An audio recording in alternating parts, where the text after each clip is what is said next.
하나님의 말씀은 이사야 36장 1절에서 22절, 좀 내용이 깁니다만은 여기 내용이 대화입니다. 대화니까는 그 감정을 살려가지고 읽으면은 좋겠습니다. 36장 1절. 히스기야 왕 14년에 아수르 왕 산헤립이 올라와서 유다의 모든 견고한 성을 쳐서 취하니라.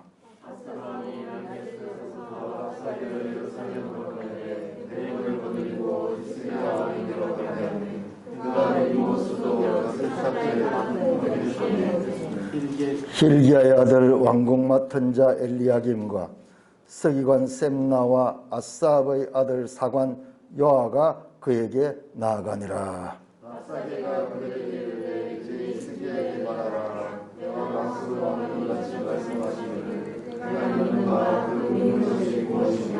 요 4절부터 10절까지가 랍사게의 말입니다. 그 다음에 잠깐 쉬었다 또 13절부터 또 랍사게가 지금 말하는 겁니다. 그러니까 어려운 내용이 아니고 그냥 무슨 말 하는가 그걸 캐치하면 됩니다. 5절입니다. 내가 말하노니 내가 좋기 사울 계략과 용명이 있노라 하면 입술에 붙은 말뿐이니라. 너가 이제 누구를 믿고 나를 반역하느냐. 그것은 상한 갈대지팡이와 같은 것이라. 사람이 그것을 의지하면 손이 들리니 애굽 왕은 그를 믿는 모든 자에게 이와 같으니라.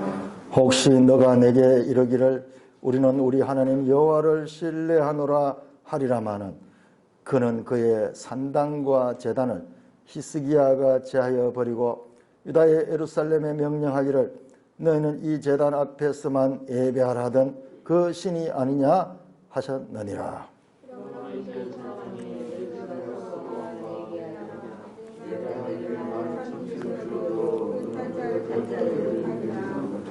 그런즉 너가 어찌 내 주의 종 가운데 극히 작은 총독 한 사람인들 물리칠 수 있으랴. 어찌 애굽을 믿고 병거와 기병을 얻으려 하느냐.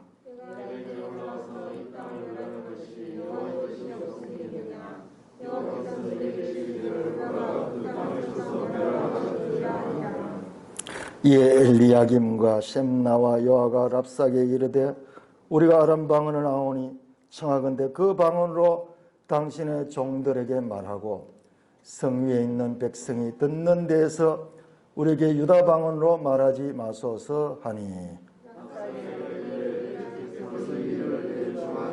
말하라고 나를 보내신 것이냐. 너희와 함께 자기의 대련을 먹으며 자기의 소변을 마실 성 위에 앉은 사람들에게 요구하고 보내신 것이냐. 이에 랍사게가 일어서서 유다 방언으로 크게 외쳐 이르되 너희는 대왕 아수르 왕의 말씀을 들으라.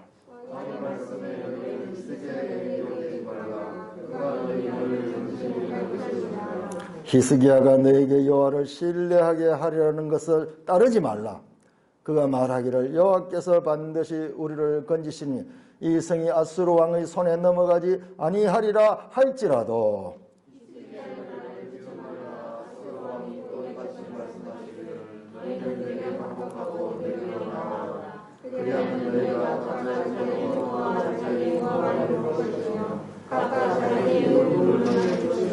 내가 와서 너희를 너희 본토와 같이 곡식과 포도주와 떡과 포도원이 있는 땅에 옮기기까지 하리라.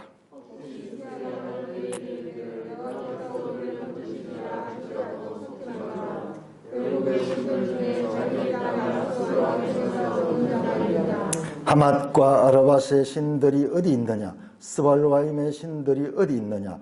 그들이 사마리아를 내 손에서 건졌느냐?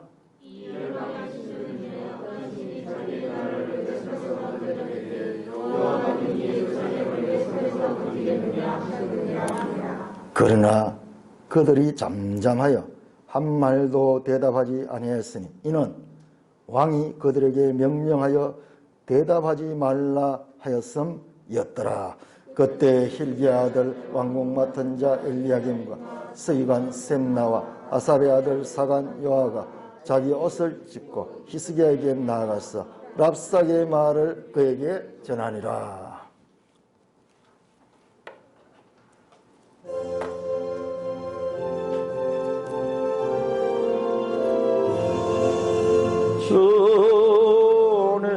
주님 우리의 마음을 여시어 말씀을 깨닫게 하옵소서. 아멘. 히말리아 산맥에는요 14개의 큰 산봉우리가 있습니다. 8,000m 이상 되는. 그 중에서 제일 높은 것이 에베레스트 산입니다. 에베레스트 산. 그 외에도요 K2 가는 게 이 산봉우리 이름이에요.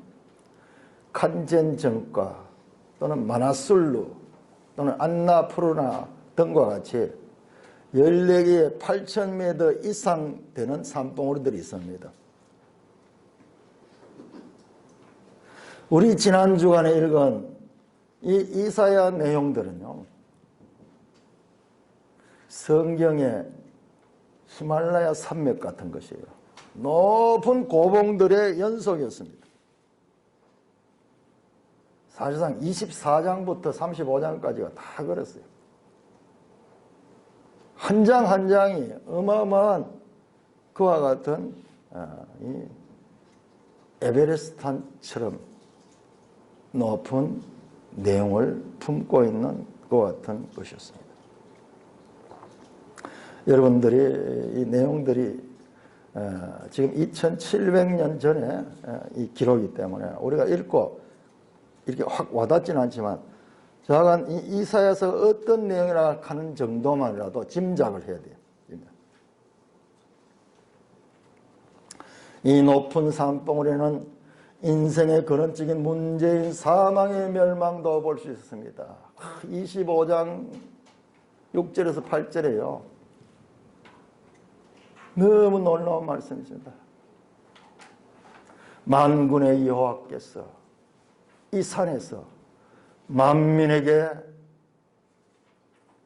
기름진 것과 오래 저장하였던 포도주로 연회를 베푸시리니 곧 골수가 가득한 기름진 것과 오래 저장하였던 맑은 포도주로 하실 것이라. 또 이 산에서 모든 민족의 얼굴을 가린 가리개와 열방 위에 덮인 덮개를 지하시니 사망을 영원히 멸하실 것이라.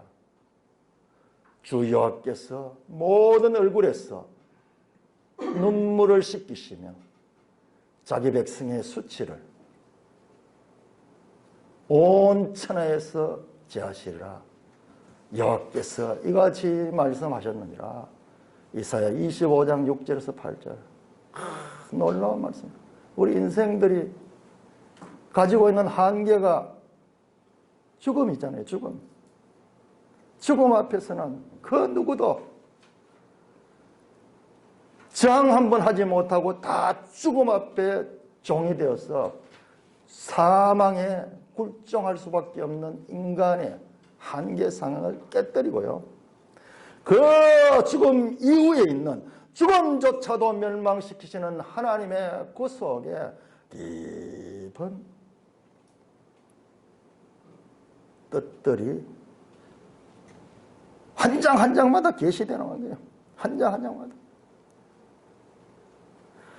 우리 인생들로서는 도무지 알 수 없는 하나님의 구원의 궁극적인 상태가 어떤 상태인가.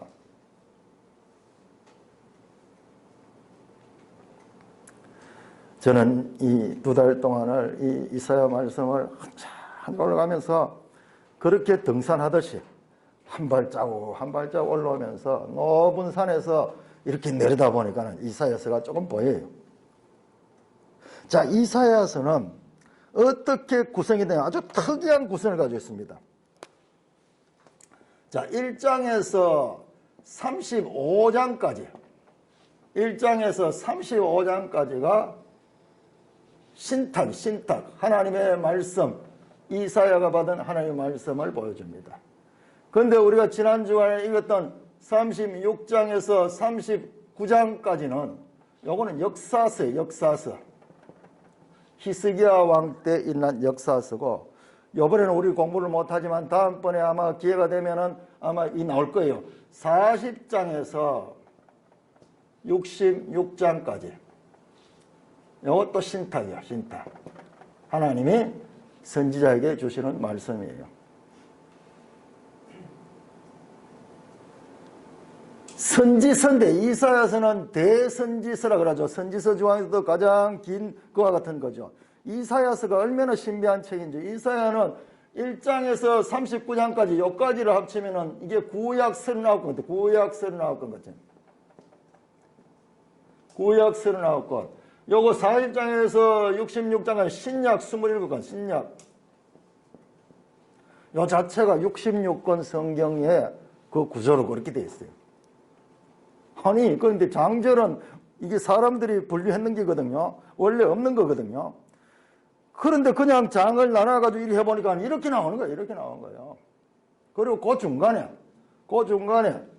아주 특이하게 이와 같은 신탁 말씀 가운데 역사서가 들어있는 거예요. 자, 이 구조가 무슨 구조인지 한번 보세요.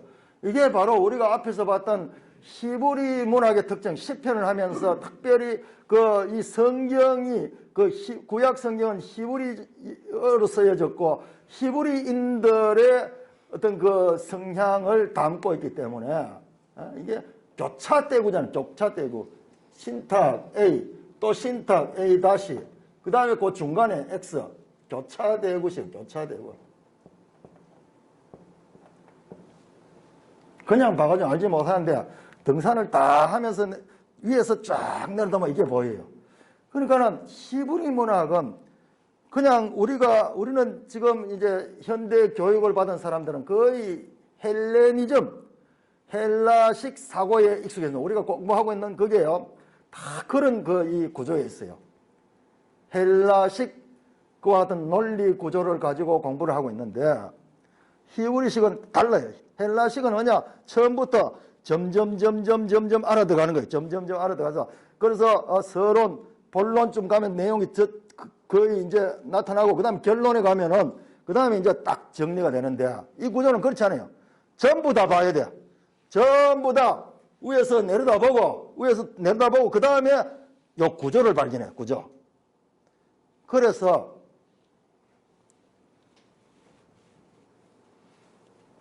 그 주제를 이렇게 발견할 수 있는 겁니다. 그러니까 이게 상당히 특이하고 오늘날 우리 현대인들이 잘 하지 않는 그런 사고예요. 그런데 이와 같은 사고에 익숙한 유대인들이 오늘날 세계에서 모든 분야에 가장 탁월한 그와 같은 업적을 나타낸 걸 보면요. 이와 같은 성경적 구조를 발견하고 또 이와 같이 성경을 읽을 수 있는 훈련을 자꾸 하게 되면요. 우리에게 엄청난 지혜가 오고요. 우리 인생도 마찬가지. 인생도 그냥 눈앞에만 볼 것이 아니라 이 전체를 보면서 그 가운데서 딱 맥을 잡고 여러분들 36장에서 39장 우리 지난주에 읽었던 내용들은요. 갑자기 앞에 나온 내용과 너무 다르잖아요. 너무 다른 내용으로 그냥 역사 이야기가 탁 갑자기 전쟁 이야기가 나오는 거예요. 그래서 성경이 우리가 잘 이해되지 않는 부분은요. 우리가 가지고 있는 사고 구조가 헬레니즘적인 논리적인 그런 구조인데 히브리 성경은요. 그런 구조가 아니고 히브리적인 구조. 이와 같은 교차대구 우리가 많이 발견된 인크루지오 수미상관이라든지 이런 성경은 히브리적인 독특한 것과 같은 이 문학적인 구조를 가지고 있는 책이다 하는 것을 아는 것만 해도 우리가 성경을 이해하는데 얼마나 큰 도움이 되냐면 이건 산 위에서 봐야지 보이는 거예요. 산 위에서 보니까 지나왔던 길이 어떤 것인가 이렇게 갈래를 보니까 이게 보여요. 자, 그러므로 그 가운데서도 요 역사서 36장에서 39장에까지는 이 역사서 아까 전에 보니까 웨스트민스터 그 소연 문답한데 성경에 대한 이 해석, 성경에 대한 관점을 이야기하는데 신전통주의는요, 성경에는 하나님 말씀도 있다 그래요. 하나님 말씀도 있다 그래요. 우리 개혁파는요, 성경은 하나님의 말씀이라 해요. 다릅니다.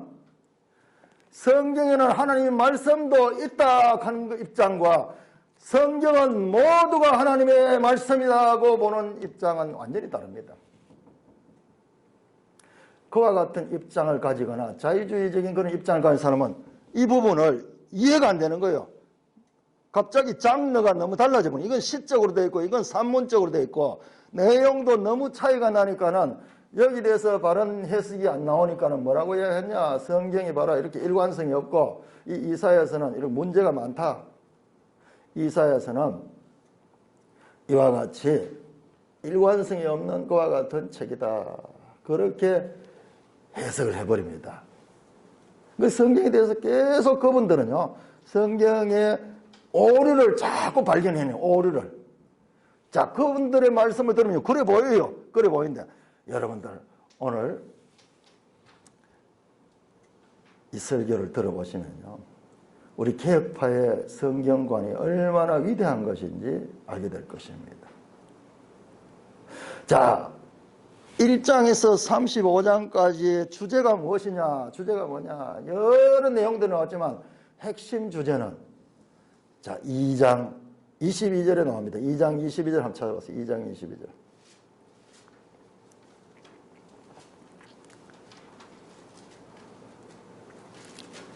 자, 2장 22절. 시작. 너희는 인생을 의지하지 말라. 그의 호흡은 코에 있나니 새말같이가 어디 있느냐. 인생을 의지하고, 사람은 다 사람밖에 의지할 데가 없으니까 사람을 의지하는 거예요. 사람을 의지하는 거예요. 그렇지만 너희가 의지하는 그 인생은 지가 아무리 유명한 사람이고 지가 아무리 힘센 사람이고 지가 아무리 지혜가 있는 사람일지라도 사망 앞에 굴복할 수밖에 없는 연약한 존재다. 자, 31장 1절, 31장 1절. 이사야서 지금까지 내용을 함축하고 있는 것과 같은 주제예요. 31장 1절 시작. 도움을 구하러 애국으로 내려가는 자들은 화 있을진저 그들은 말을 의지하며 병거의 많음과 마병의 심히 강함을 의지하고 이스라엘의 거룩한 일을 앙모하지 아니하며 여호와를 구하지 아니한다. 자, 인생을 의지하지 마라 그랬고 이번에는 애굽을 의지하지 마라. 애굽은 뭐냐? 그 당시에 최고 강대국 가운데 한 나라예요. 아수르가 아주 강대국으로 그렇게 부상하고 있고 또 이 남쪽 지역에서는 이 애굽이 강대국이에요.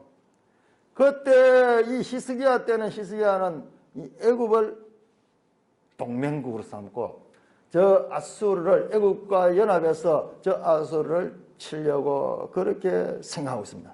그러니까 하나님은 선지자를 통해서 애굽을 의지하지 마라. 그 병거의 많음과 마병의 심히 강함을 의지하고 그들은 하나님을 의지하지 않는 자다. 그 말이에요.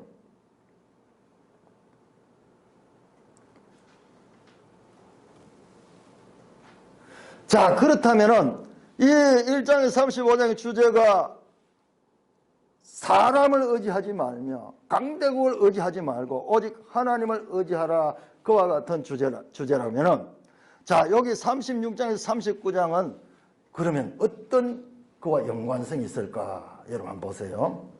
자, 36장 오늘 우리 읽었던 본문은요, 아수르 군대 장관 랍사게가 와서 지금 예루살렘을 포위하고 그렇게 이제 공격하기 전에 선전포고를 하면서 항복하라고 위협을 하는 그와 같은 내용이에요.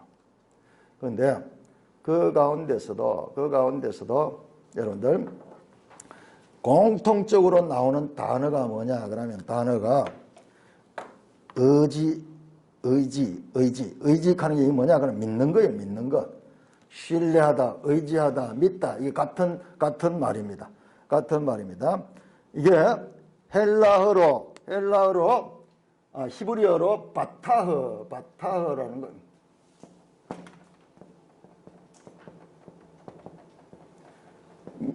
믿다, 의지하다, 신뢰하다. 전부 같은 이야기죠. 바타흐. 자, 이 동사가 얼마나 많이 나오는가 한번 보세요. 자, 4절 한번 4절. 36장 4절. 36장 4절에 보면은 랍사기가 말합니다. 네가 믿는 바, 그 믿는 것이 무엇이냐? 바타흐, 바타흐 두 개로 나눕니다. 믿음 문제를 지금 다루고 있다. 자, 5절 보세요. 5절. 네가 누구를 믿고 나를 반역하느냐? 여기도 바타흐야, 믿다. 6절. 네가 애굽을 믿는도다, 바타흐. 그 다음에 사람이 그것을 의지하면, 우리 번역은 이제 의지로 되어 있는데 이게 원어는 같아요. 바타흐입니다. 애굽왕 6절 후반절에 애굽왕 바로는 그들이 믿는 모든 자에게 바타흐입니다. 7절 우리 하나님 여호와를 신뢰하다. 이것도 바타흐야. 같이 전부 다 같은 단어입니다. 9절 어찌 애굽을 믿고 같은 단어입니다. 바타흐. 15절 히스기야 여호와를 신뢰하다. 이것도 바타흐 같은 단어, 같은 원어입니다. 원어인데 우리가 번역에 있어가지고 의지하다, 믿는다, 신뢰하다 뭐 이런 식으로 번역이 되지만 의미는 같잖아요. 전부 같은 의미잖아요. 그러니까 이 역사서 내용, 앞에 나오는 내용과 전혀 다를 것 같지만은 이것은 구체적인 삶의 현장에서 지금 믿음 문제를 다루고 있고, 지금 1장에서 35장은 관념적으로 믿고 하나님을 믿으라는 말씀이에요. 하나님 믿어라. 사람을 믿지 말고 강대국을 믿지 말고 하나님을 믿어라. 그러면 산다. 그와 같은 말인데, 지금 이 역사서 여기는 실제 전쟁이라는 긴박한 상황 가운데서 거기에서도 뭐냐? 믿음 문제가 핵심을 이루고 있다는 것을 알 수 있습니다. 이것은 하나의 원리적이고 개념적인 그와 같은 믿음을 달았다 그러면 이 36장에서 39장은 실제적이고 현실적이고 구체적인 믿음의 사례를 보여주는 거예요. 누구를 믿어야 될 것인가? 이 말은요, 뒤집어 말하면 누가 너가 진실로 섬겨야 될 왕인가를 선택하라는 말이야. 누가 너가 섬겨야 될 왕인가? 여러분들 이 36장을 보면요, 4절에서 10절 그리고 12절에서 20절 이게 전부 랍사게의 말이에요. 랍사게의 말을요 마치 현장에서 녹음이라도 한 듯이 그렇게 자세하게 기록해놨어요. 왜 이 랍사게의 말을 이렇게 자세하게 현장 소리가 그대로 나면, 여러분들 자세히 한번 이 본문을요 소리 내가 한번 읽어보시면요, 생사기 랍사게가 지금 이 성 밑에 와서 지금 예루살렘 성을 공격하면서 그들을 협박하는 이야기입니다. 왜 이렇게 이 내용을 이 성경 가운데 자세하게 기록한다? 여기만 있는 게 아니라요. 이게 열왕기 하에도 똑같은 내용이 나옵니다. 열왕기 하 18장에서 20장에 보면은 똑같은 내용. 그래, 지금 본문은요, 성경에 두 군데 나오는 거예요. 두 군데. 또 내용상으로 보면 역대하에 또 나와요. 세 군데 나와요. 세 군데. 이사야, 열왕기하, 역대하, 여기 세 군데 동시에 이 내용이 지금 나오는 거예요. 그만큼 이 내용은 중요한 내용이라는 것입니다.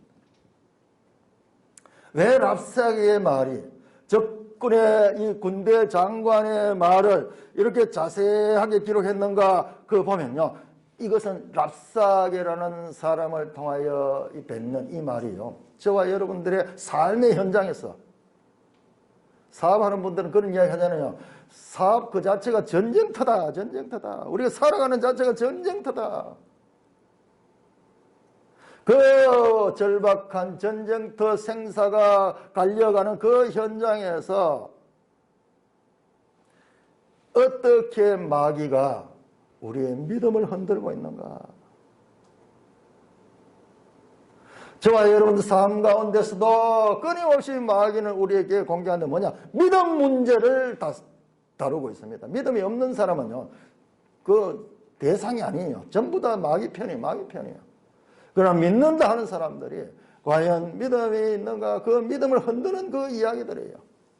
창세기 3장의 에덴에서 뱀의 미혹의 원리가 주전 700년경 예루살렘 전장에서 지금 정폭되어서 나타나고 있는 장면이요.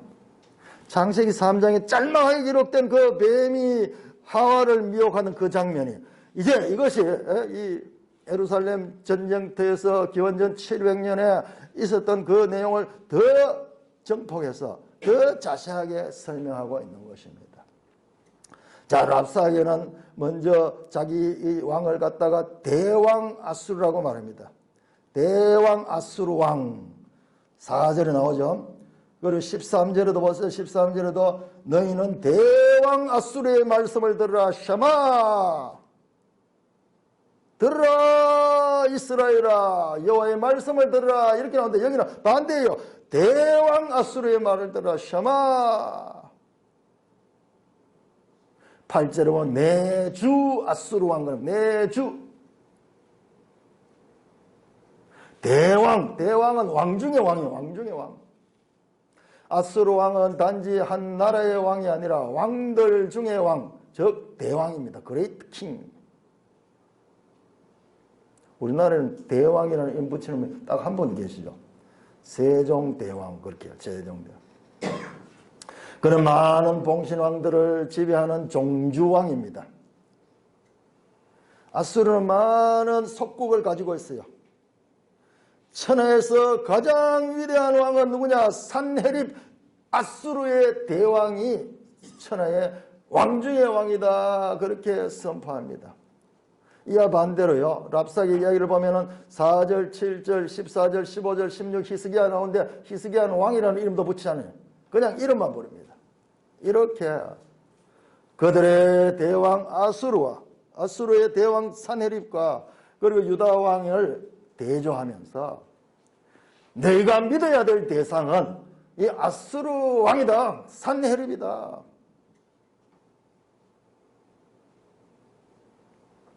랍사게가 전쟁하기 전에 먼저 와서 지금 장소가요. 저 성 밑에 와서 지금 큰 소리로 지금 확성기를 대고 그렇게 말하는 거예요. 성 안에서는 사람들이 숨어가지고 있으면서 부들부들 떨고 있습니다. 9절 말씀, 5절 말씀, 36장 5절 말씀. 산헤립이 이렇게 말한다. 내가 말하니 너가 쫓기 싸울 계략과 용맹이 있노라 하면 입술에 붙은 말일 뿐이라. 너가 이제 누구를 믿고 나를 반역하느냐. 그냥 너희들 말밖에 없는 놈들이다.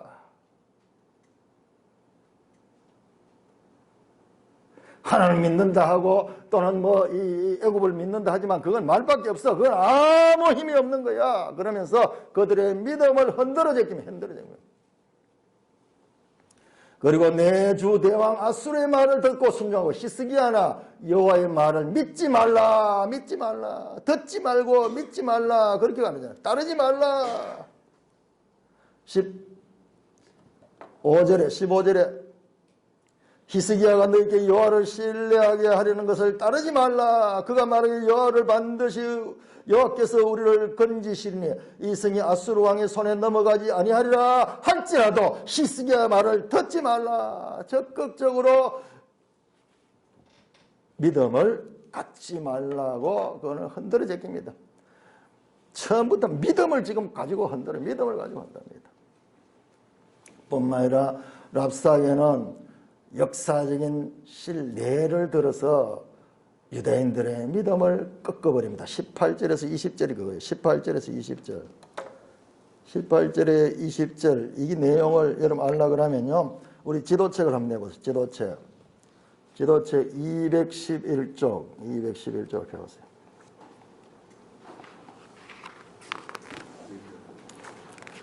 (211쪽의) 이 그림이요. 지금 현재 상황이에요. 현재 상황. 근데 이 지도가 조금 좀 부족하게 됐습니다. 거기에 지금 화살표 나오죠. 산헤립의 진로. 산헤립이라는 왕은 세나케리프라는 그 아수르 왕인데 역사에서 유명한 왕입니다. 세나케리프. 미술사에 보면 이 사람 조업상 같은 게 나옵니다. 자, 211쪽의 지도에 보면은 그 화살표가 나오는데 이 화살표 오른쪽 끝이 지금 그 예루살렘을 향하고 있는데 여기 지금 예루살렘이 안 나왔어요. 자, 그 밑에 보면 오른쪽 이 중간쯤에 라기스 하는 거 나오죠. 라기스. 지금 산헤립 왕은 여기에 있고 지금 랍사계는 지금 이 화살표 끝에 여기 와 있어요. 자, 그 다음 페이지 내려보세요. 그 다음 페이지 212쪽. 지금 아수르가요, 저 메소포타미아에서부터 발흥해가지고 그 세력을 점점 펼쳐나가는 거예요. 점점 펼쳐나가는 거예요. 그래서 우리 오늘 본문 19절에 보니까 하맛과 아르바스의 신들이 어딨냐, 스발와임의 신들이 어딨냐, 사마리아를 내 손에서 건지겠냐, 이 말이 뭐냐 그러면 이게 지금 전부 나오는 이 아수르가 정복했던 그 나라들이에요. 아르왓, 하맛 211쪽 거기 이 붉은색 화살표가 내려오면서 보면은 이 하맛도 나오고 아르왓도 나오고 여기 지금 명칭들이 다 나와요. 이 나라들 하나하나 정복해 왔네요. 지금까지 내려오면서 이렇게 하나하나 정복해 왔는데 너희도 항복해라. 너희도 저들과 마찬가지로 아수르 왕에게 굴복할 수밖에 없다. 사마리아도 최근에 사마리아도 이 멸망당했거든요. 그러니까는 너희들은 내 주 대왕 아수르 왕의 말을 듣고 히스기야나 여호와의 말을 듣지 말고 믿지 말라 그러면서 설득을 하고 그다음에 실제적 경험적 사례를 들어가지고 이 나라도 그랬고 저 나라도 그랬고 저 나라도 그랬다. 너희도 마찬가지라 논리적으로 그렇게 유다인들의 믿음을 꺾어버리려고 합니다. 또 회유하기도 합니다. 16절 17절 보면 16절 17절 보면 회유합니다. 너희가 만약 항복한다 그러면 너희를 살려줄 것이고 또한 너희에게 좋은 그와 같은 농토와 그리고 너희가 살 수 있도록 충분히 살 수 있도록 그렇게 해줄 테니까는 너희들은 항복해라. 협박하기도 하고 회유하기도 하고 그렇게 하면서 지금 예루살렘을 위협하고 있습니다. 랍사기의 선전포고는 논리적이고 설득력 있는 실제적 경험들을 나열하고 있어서 유대인들이 들으면은요 사기가 꺾이기에 충분한 내용입니다.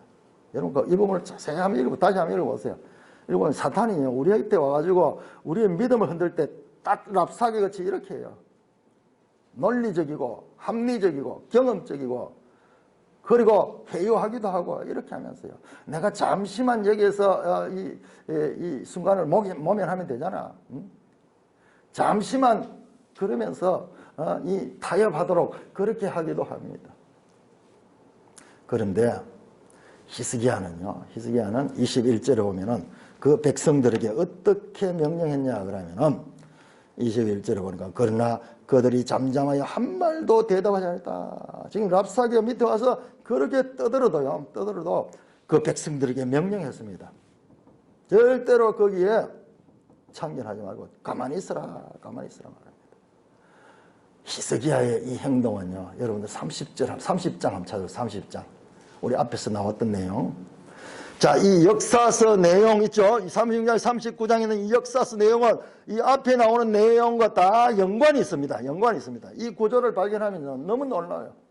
이게 무슨 편집상의 실수라든지 이와 같은 어떤 이 우연히 이런 것이 된가 정교하게 이 A와 그리고 이 X가 서로 연관성을 가지고 있어요.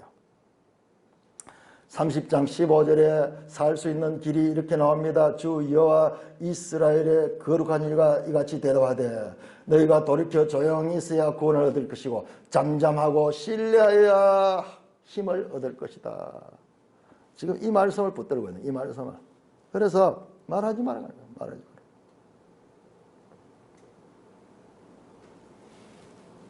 지금 이 상황이 얼마나 절박한 상황이며 이와 같은 것이 얼마나 실제적인가를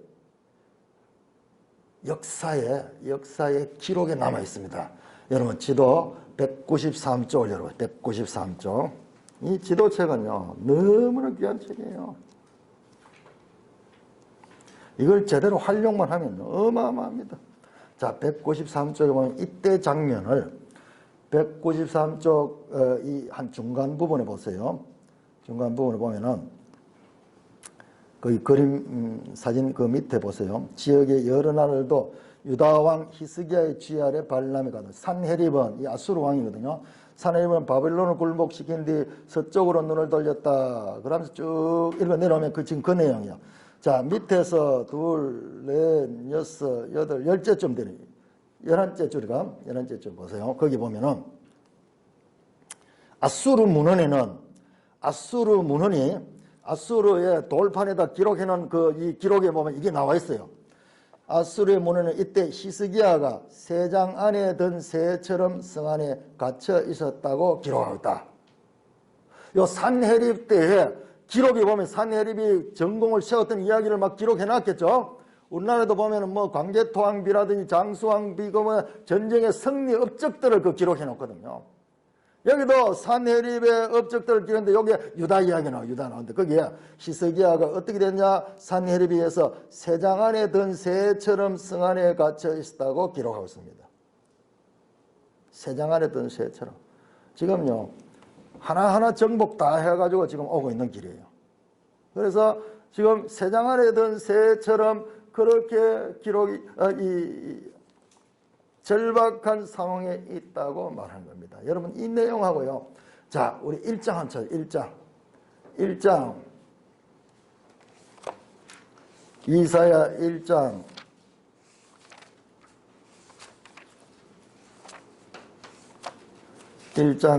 8절 1장 8절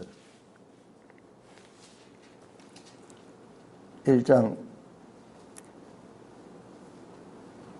8절 시작. 딸 시온은 포도원의 망대같이 참외밭의 원두막같이 애워싸인 성읍같이 겨우 남았도다. 지금 이 장면 지금 히스기야가 처한 이 장면 아수르에 해가지고요. 아수르가 주변국은 다 점령하고 이제 예루살렘만 남는 거예요. 예루살렘만. 그래서 예루살렘이 어떻게 해요? 원두막같이 포도원의 망대같이. 자, 망대 하나만 이렇게 딸랑 이렇게 높이 서 있죠. 원두막 하나만 이렇게 서 있죠. 밭에 평평한데. 그렇듯이 지금 주변은 다 지금 포위되고 지금 새장 안에 든 새처럼 이렇게 지금 위기 가운데 있다는 것입니다. 24장 20절 이사야 24장 20절 이사야 24장 20절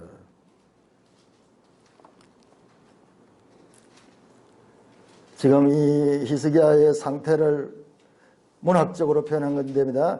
24장 20절 땅이 취한 자같이 비틀비틀하며 원두막같이 흔들리며 그 위에 제약이 중함으로 떨어져서 다시 일어나지 못할 것이다. 원두막같이 지금 히스기야가 청하고 있는 그와 같은 위기의 순간을 성경은 지금 이렇게 묘사하고 있는 거예요. 이게요. 아수르 기록과 지금 딱 일정 새장 안에 든 새처럼 히스기야는 갇혔다.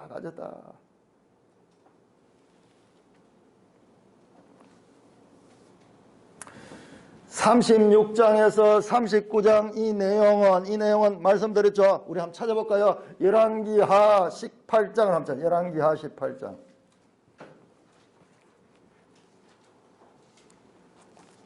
성경이에요. 아주 드문 경우입니다. 똑같은 내용이 두 군데 기록되어 있는 거예요. 그러니까 성경을 제대로 모르는 사람들은 이게 뭔가 이 성경에 실수가 있다, 성경에 오류가 있다, 그렇게 지적하는 거예요. 자, 18장 13절 보시죠. 13절하고 이사야 36장 1절하고 한번 비교해서. 자, 18장 열왕기하 18장 13절 히스기야 왕 제14년 아수르 왕 산헤립이 올라와서 유다의 모든 견고한 성읍들을 쳐서 점령하매. 자, 이사야 36장 1절부터 히스기야 왕 14년 아수르 산헤립이 올라와서 유다의 모든 견고한 성을 쳐서 취하며 똑같은 이야기예요. 점령했다 하는 같은 이야기입니다. 그 다음에 17절 이하 내용이 보시면요. 똑같습니다. 17절 이하 내용입니다. 그대로 인용했는데 조금 차이가 있어요. 어떤 차이가 있느냐. 이사야서에는 여기 없어. 18장 1절부터 12절에 나오는 그 히스기야 왕의 초기 재임하고 이제 이 14년 되기 전까지 히스기야가 어떤 일을 했나 그러면 히스기야가 종교개혁을 했는 거예요. 그래서 히스기야 왕은 유다 왕들 가운데서 위대한 왕입니다. 요시야 왕, 히스기야 왕 최고의 왕이에요. 그런데 이 이야기는 히스기야가 종교개혁했던 이야기는 여기 빠져 있어요. 자, 이 히스기야가 종교개혁했던 이야기가 자세하게 나오는 것이 역대기입니다. 자, 보세요. 역대하 한번 찾아보세요. 역대하 29장. 그는 히스기야에 관한 기록은 이렇게 중요하게 다뤄져 있다. 자, 역대하 28장 우선 보시면 28장에 보면은 28장 1절에 보니까 아하스 나오죠. 아하스가 누구냐? 우리 여기 7장에 나왔던 이사야 시대의 왕이고 히스기야의 아버지예요. 히스기야의 아버지 아하스고. 자, 29장 보세요. 29장부터 히스기야 기록이 나옵니다. 히스기야가 왕위에 올 때 나이가 25세라 그러면서 자세하게 29장에서 그 다음에 30장 31장에 걸쳐서 그리고 32장까지는 32장까지 무려 29장에서 32장까지 무려 29, 30, 31, 34장에 걸쳐서 히스기야 사건을 기록하고 있습니다. 히스기야는 그렇게 중요한 왕이에요. 중요한 왕입니다. 그래서 일반적으로 히스기야 왕은 선왕 그리고 다윗의 길을 따라간 좋은 왕으로 그렇게 나타나고 있는데 자, 이사야서는 그런 부분들은 지금 빠져 있어요. 빠져 있습니다. 자, 그리고 열왕기하 18장 다시 한번 보세요. 열왕기하 18장 한번 보세요. 열왕기하 18장 14절에서 16절 14절에서 16절은 무슨 내용이냐 그러면요, 히스기야가 아수르 왕한테 항복하는 내용. 이사야서는 안 나오는 내용이에요. 자, 14절 유다 왕 히스기야가 라기스로 사람을 보내며 아수르 왕에게 이르되 내가 범죄했습니다. 나를 떠나 돌아가소서. 아수르 왕이 예루살렘을 치려고 하니까 히스기야가 찾아가가지고 사정하는 거예요. 그래서 온갖 이 조공을 다 바치고 성 안에 있는 금이라 하는 금은 다 모아가지고 그 바치면서 우리를 살려주십시오. 그게 쩔쩔매면서 애걸복걸하는 장면이 나옵니다.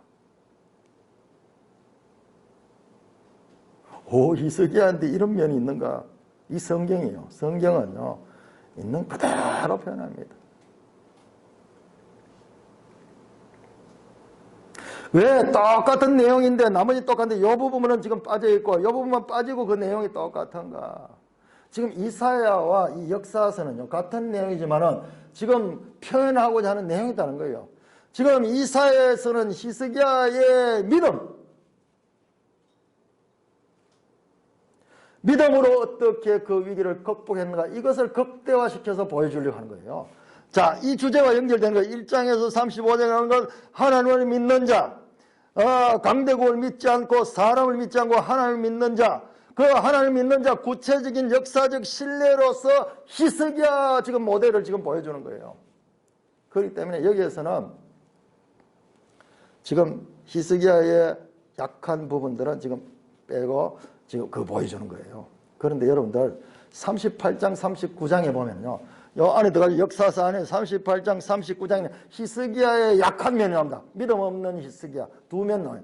하나는 믿음으로 이겨낸던 히스기야, 하나는 믿음을 버리고 너무나 연약한 인생으로서의 히스기야 두 면이에요. 두 면.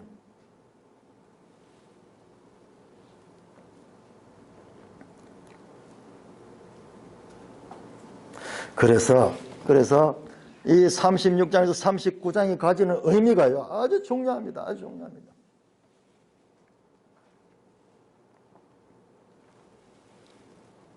자, 이와 같은 랍사계의 이 협박에 대해서 37장에서는요, 그럼 히스기야가 어떻게 반응했는가, 그 사람들에게 자기 이 군사들이나 사람들에게는 아무 말도 하지 말고 잠잠하게 기다려라, 기다려라.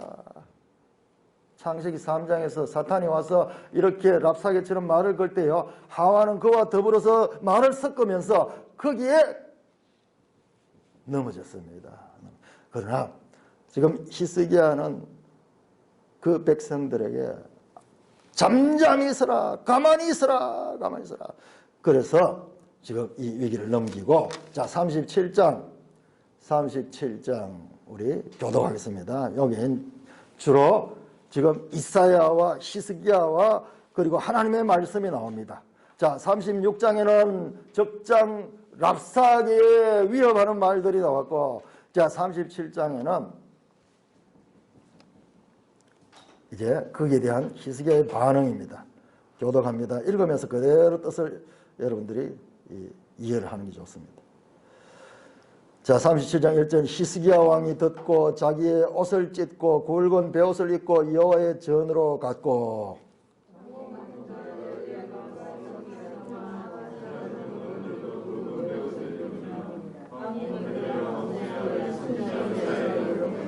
그들이 이사야에게 이르되 히스기야의 말씀에 오늘 환난과 책벌과 능욕의 날이라. 아이를 낳으리 하나 해산할 힘이 없음 같도다.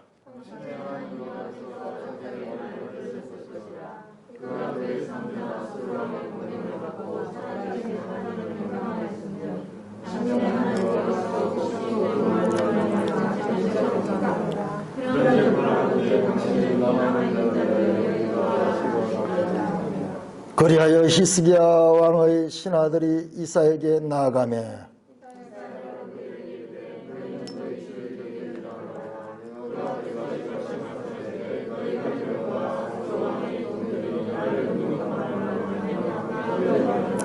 보라, 내가 영을 그의 속에 두리니 그가 소문을 듣고 그의 고국으로 돌아갈 것이며 또 내가 그를 그의 고국에서 칼에 죽게 하리라 하셨느니라 하니라.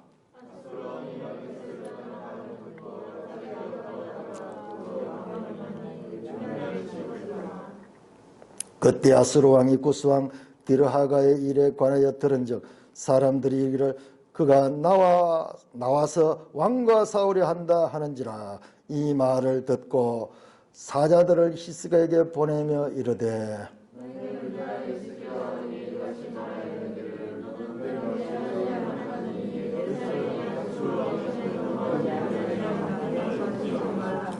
이건 지금 아수르 왕의 이야기입니다.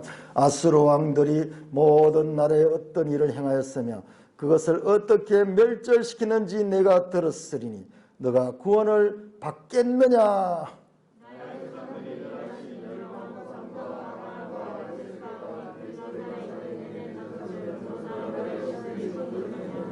지금까지 정복했던 나라들 이름은 다 되는 거예요. 13절 하맛 왕과 아르밧 왕과 스바엘 성의 왕과 헤나 왕과 이어 왕이 어디 있느냐 하라 하였더라.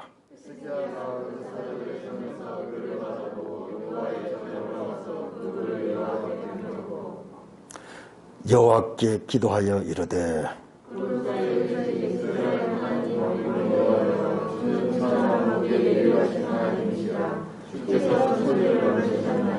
여호와여 귀를 기울여 들으시옵소서.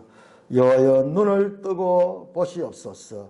산헤립이 사람을 보내어 살아계시는 하나님을 해방한 모든 말을 들으옵소서.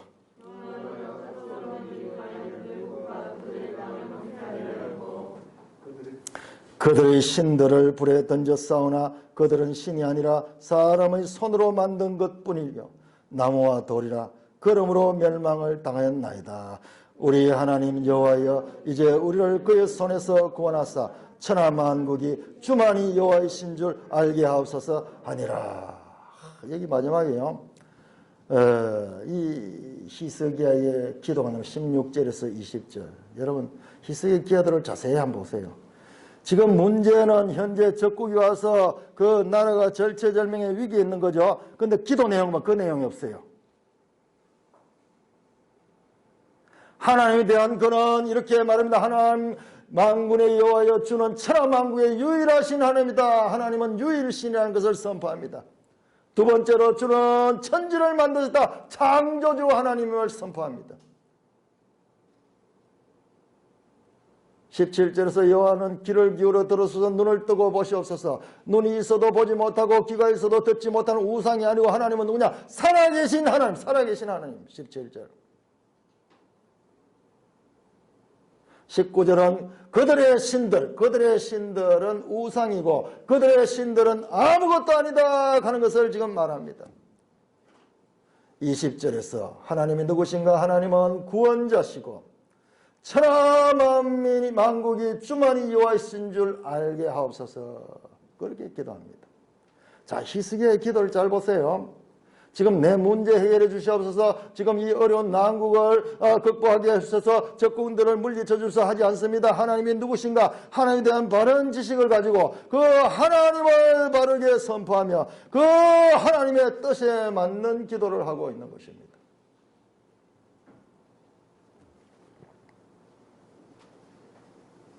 20절에 보면 천하 만국이 주만이 여호와이신 줄 알게 하옵소서. 궁극적으로는요, 히스기야는 자신의 사건을 통해서 하나님이 누구신가 온 세상이 하나님을 알게 되는 그런 기회가 되도록 그렇게 기도하고 있습니다. 현재 자신들의 문제 해결의 방점이 있지 않습니다. 문제는 지금 일어나는 이 당면한 이와 같은 문제, 저기에 의해서 이제 온 나라가 멸망할 수 있는 이와 같은 당면한 문제는 히스기야에게 기도하게는 했지만은 그 기도의 내용에는 그 내용이 없어요. 문제는 마치 우리 펌프의 마중물 역할, 물을 부어가지고 이렇게 펌프를 실으면 한 바가지를 쓸어 부으면 이제 물이 나오잖아요. 마중물, 문제는 마중물 역할을 했지 실제로 그 내용은 전혀 현실 문제와는 다른 이야기입니다.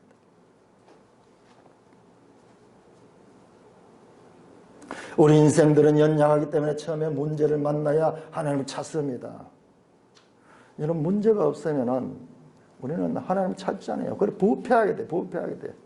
그래서 하나님의 백성들의 삶 가운데서 이와 같은 문제들이 있다는 것은요, 당연한 것이기에 이것이 특별한 일이 아닌 것을 알아야 돼요.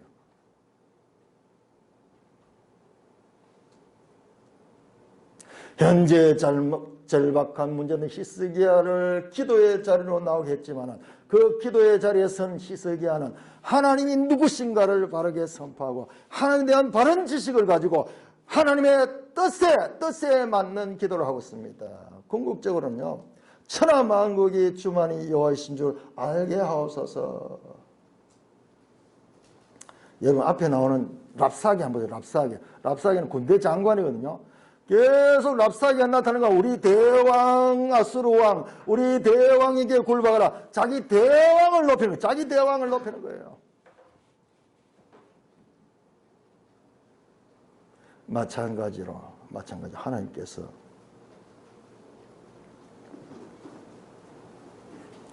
히스기야를 통해서도 하나님을 높이게 합니다. 구원은 하나님께 속한 것인 것을 우리는 볼 수 있습니다. 37장 35절. 하나님이 이 아수르의 위기 가운데서 히스기야를 구원하는데 궁극적으로 하나님이 어떻게 구원한가 보세요. 하나님이 왜 구원하는가? 35절 시작. 대저 내가 나를 위하여 내 종 다윗을 위하여 이 성을 보호하며 구원하리라 하셨나이다. 하나님의 열심으로 하나님께서 하나님 원하셔서 그와 같이 구원을 하는 거예요.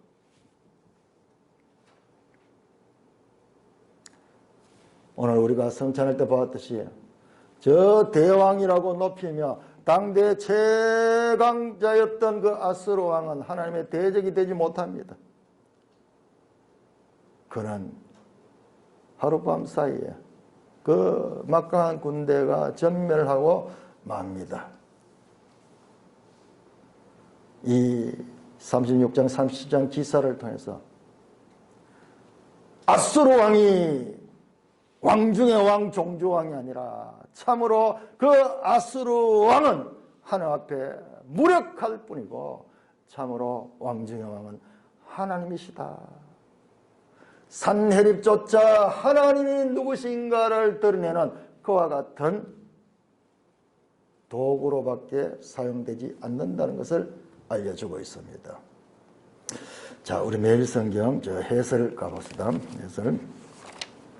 자, 이게 중요합니다. 이사의 핵심 주제가 지금 우리 해설자도 그렇게 47쪽.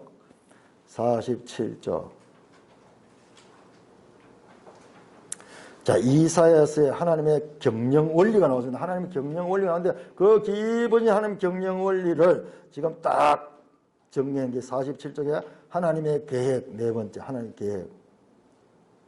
하나님의 계획입니다. 자, 오른편 보세요. 오른편 위에서 다섯째 줄.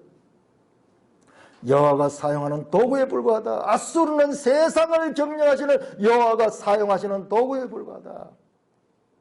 땅의 역사는 겉으로는 혼란스러워 보이지만 그분의 계획에 따라 질서 있게 진행되고 있다.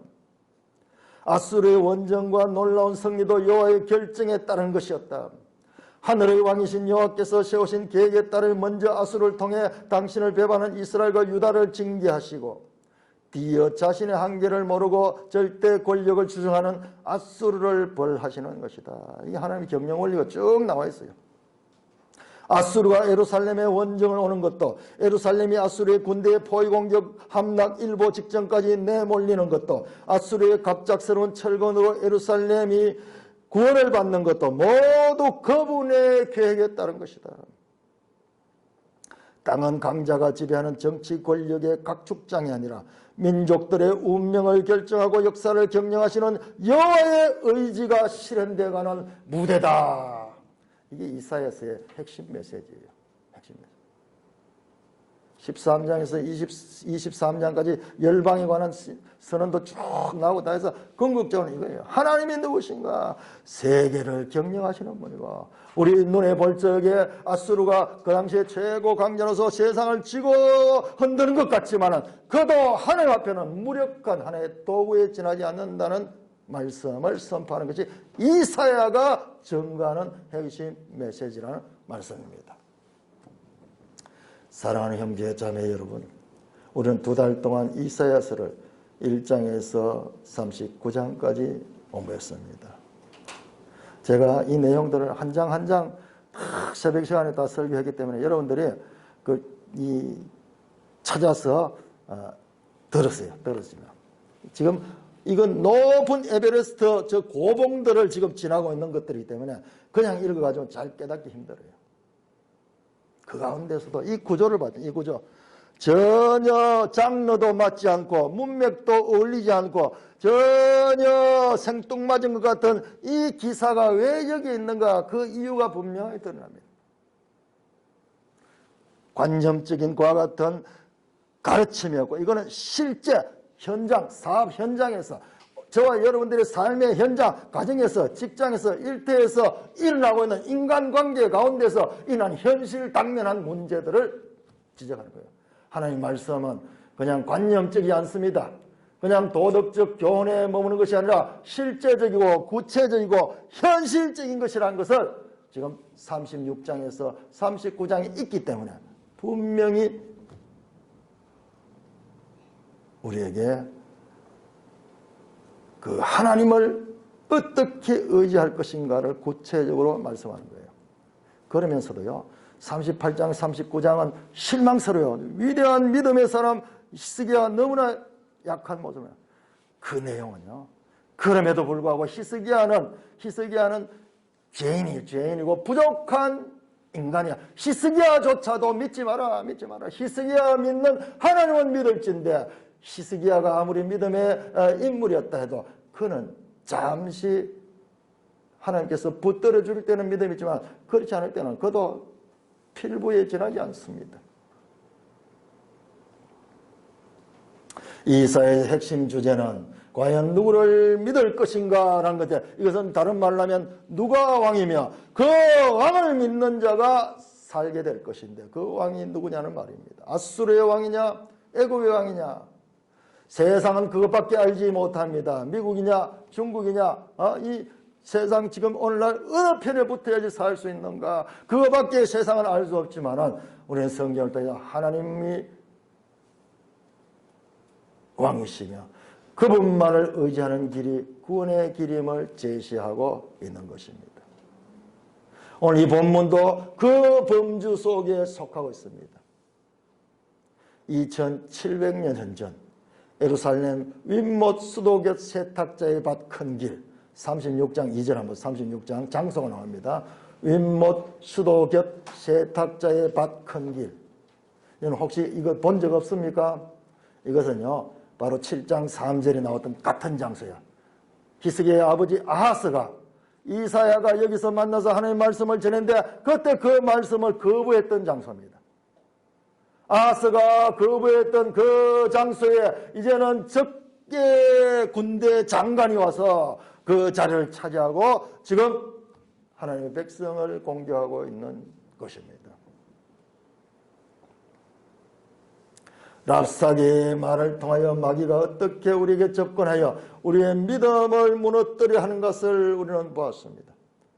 때로는 합리적이고 논리적인 말로, 때로는 해유나 협박으로 마귀는 우리의 믿음을 허물려고 이모저모 일저일로 노력합니다. 성경을 통해 하나님을 알고 사탄이 누군가를 배운 자들 아니면 이 미혹에서 아무도 벗어날 수가 없습니다. 우리는 또한 우리처럼 연약한 히스기야, 우리 역사서에 나왔죠. 히스기야 막 그 항복하면서 애걸복걸하면서 이 히스기야가 영웅적인 인물 아니에요. 그렇지만 그가 어떻게 믿음으로 이 문제를 해결했는가, 그가 믿음이 있을 적에 어떤 하나님의 역사가 있었는가 또 우리가 볼 수 있었고, 그리고 전적으로 하나님을 의지하며 기도하는 그 모습도 보았습니다. 이사야 1장에서 35장을 통해서 오직 하나님만 의지하라, 사람을 의지하지 말라는 이 주제는 그냥 공허한 관념적 덕담이 아니라 인생이 당할 수 있는 가장 절체정명의 때에 적용되는 실제적인 것을 우리는 36장, 37장을 통해서 지금 확정을 하게 됩니다. 이 사건을 통해서 사탄이 어떻게 사람에게 접근하며 그 믿음을 허물며 또한 믿음의 사람들은 어떤 자세로 그 위기 가운데서도 하나님의 은혜를 입을 수 있는가를 배우게 됩니다. 우리의 삶에서 하나님께서 시험을 베풀어 한 단계로 성숙된 그리스도인으로 만들고자 할 때 히스기야의 모범을 따라 이 시대에도 살아계시는 하나님을 체험하시는 저와 여러분 되기를 주님의 이름으로 축원합니다. 주님 은혜를 감사합니다.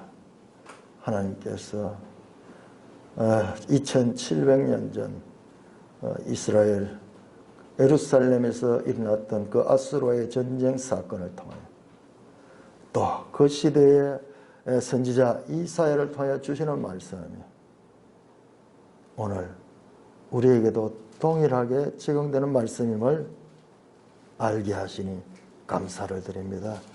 사랑하는 주의 자녀들이 참으로 그냥 우리가 형식적이거나 습관적인 교인이 아니라 이와 같은 우리의 삶의 현장에서 위기의 때 하나님께서 사용하신 히스기야의 모델을 따라 우리 문제들도 그 하나님 앞에 내어놓고 하나님의 은혜를 입고 하나님의 능력을 체험할 수 있는 믿음의 사람들 되게 하여 주시옵소서. 그럴진데 우리에게 주어지는 문제들, 어려움들, 위기들 그것만 보지 않게 하시고 그 이후 그 배후에서 역사하시며 히스기야의 그 하나님이 오늘 우리들의 하나님이 되시는 것을 경험케 하여 주시옵소서. 우리 주 예수 그리스도의 이름으로 감사하며 기도드리옵나이다. 아멘.